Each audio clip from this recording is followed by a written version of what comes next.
नमस्कार दोस्तों, मैं शलभ दीक्षित आप सभी का स्वागत करता हूं एक और नए वीडियो में। दोस्तों, आज 5 फरवरी को एक बार फिर से मेटल मार्केट में हड़कंप मच गया। ऐसा झटका लगा कि निवेशक हैरान और परेशान होते हुए दिखाई दिए। दरअसल आप देख रहे हैं कि पिछले एक हफ्ते से सोना और चांदी में लगातार गिरावट देखने को मिल रही है और आज भी ये सिलसिला जारी रहा। जिस गोल्ड और सिल्वर को लेकर लोग सेफ हेवन कहते थे, यानी कि सबसे सुरक्षित निवेश मानते थे, उन्हीं सोने और चांदी में पिछले एक हफ्ते से लगातार गिरावट देखने को मिल रही है। सबसे पहले दोस्तों बात कर लेता हूं चांदी के ऊपर। गुरुवार को MCX यानी कम्युनिटी एक्सचेंज पर चांदी में जोरदार बिकवाली देखने को मिली। बिकवाली इतनी ज्यादा थी कि लोअर सर्किट लगता हुआ दिख गया। मार्च एक्सपायरी वाली चांदी एक ही दिन में 7 से 8% टूट गई और चांदी का भाव गिरकर 2,47,000 प्रति किलो के भाव पर आ गया। अब जब फ्यूचर्स में इतनी बड़ी गिरावट आ ही गई थी तो इसका सीधा असर हमें ETF पर भी देखने को मिला।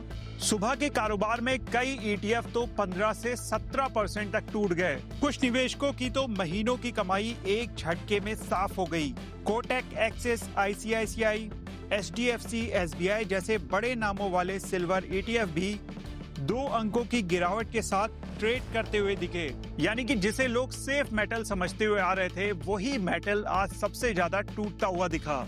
अब बात कर लेता हूं दोस्तों सोने की। सोना भी कोई इस गिरावट में अछूता नहीं रहा। आज MCX पर बात करूं तो सोने में करीब 1000 पॉइंट की गिरावट देखने को मिल गई। गोल्ड ETF की बात करूं तो इसमें भी करीब 5 से 6% की बड़ी गिरावट आज देखने को मिली। Motilal Oswal, SBI, DSP, Axis, ICICI जैसे गोल्ड ETF लाल निशान में बंद हुए। अब दोस्तों आप सभी के मन में सवाल उठने लग गया होगा कि आखिर ये गोल्ड और सिल्वर में पिछले 7 दिनों से बिकवाली क्यों चल रही है। मैं इसको भी आपको साधारण भाषा में एक्सप्लेन कर देता हूँ। देखिए, जो गोल्ड और सिल्वर में आपको गिरावट देखने को मिल रही है, इसके मेजर 3 बड़े कारण निकल के आ रहे हैं। जैसे कि सबसे पहले सबसे बड़े कारण की बात करूं तो इस समय सोना और चांदी दोनों में प्रॉफिट बुकिंग देखने को मिल रही है। अब ये प्रॉफिट बुकिंग इसलिए है क्योंकि पिछले कई दिनों से आप देख रहे थे सोना और चांदी अपने रिकॉर्ड स्तर पर चल रहे थे। ऐसे में जैसे ही दाम चढ़े, निवेशकों ने मुनाफा काटना शुरू कर दिया और बिकवाली देखते ही देखते बढ़ती चली गई। इसके बाद दोस्तों दूसरा सबसे बड़ा कारण माना जा रहा है इस बिकवाली का अमेरिका का जॉब क्लेम डेटा। दरअसल बाजार की नजर अब अमेरिका के जॉब्स डेटा पर टिकी है। यही डेटा तय करता है कि फेड आने वाले समय में ब्याज दर घटाएगा या नहीं। इसके बाद तीसरा कारण बना हुआ है फेड की सख्ती।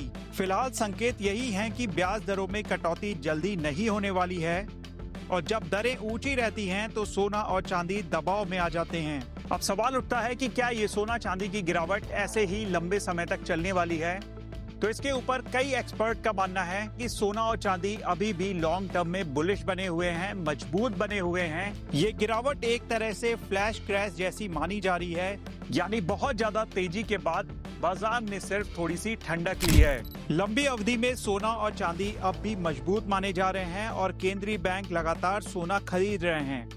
चांदी में सप्लाई की कमी बनी हुई है और दुनिया में भू राजनीतिक तनाव भी खत्म नहीं हुए हैं। आज के दिन में मेटल की गिरावट ने निवेशकों को हैरान और परेशान जरूर किया है, लेकिन दोस्तों याद रखिएगा कि अक्सर घबराहट में लिया गया फैसला एक बड़ा नुकसान करा जाता है। अब आप इस सोने और चांदी की गिरावट को खतरा मानते हैं या मौका, मुझे कमेंट करके जरूर बताइएगा। उम्मीद करता हूं दोस्तों ये वीडियो आप लोगों को पसंद आया होगा। इस वीडियो में दोस्तों इतना ही रखता हूं, फिर मिलता हूं अगले वीडियो में। This is me Shalabh Dikshit signing of.